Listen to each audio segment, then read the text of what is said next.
નામ અશોકભાઈ ચૌહાણ, હું રાજેસર ગામનો સરપંચ છું। હવે અમને ધારાસભ્ય કે સંસદ સભ્યની ગ્રાન્ટ મળતી નથી, એટલા માટે અમે રજૂઆતો અવારનવાર કરતા હોઈએ, પણ અમે મેંદરડા તાલુકાના 30 જેટલા સરપંચો છીએ કે અમને ધારાસભ્ય કે સંસદની ગ્રાન્ટ મળતી નથી। વાલા દવલાની નીતિ અપનાવાય છે, એટલે અમારા તાલુકાના જે પ્રતિનિધિ છે સાંસદના અને ધારાસભ્યના, એના દ્વારા અમને ક્યારેય ગ્રાન્ટ આપવામાં આવી નથી। એટલે અમે માલણકા મુકામે દિનુભાઈ સોલંકીનું ફાર્મ હાઉસ છે, ત્યાં અમે ગયેલા 30 જેટલા સરપંચો, અને અમે એને રજૂઆત કરી કે ભાઈ તમે અમને આનું કંઈક સોલ્યુશન લાવી દો, તો અમને ગ્રાન્ટ મળતી થાય તો ગામમાં કંઈક વિકાસના કામ થાય।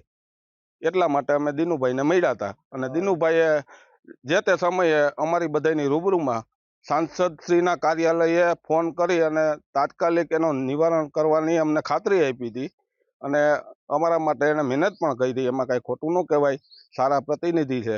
ચિરાગભાઈને ભાઈ કાંઈ ટકાવારી દો તો આપે, નકર કાંઈ ના આપે।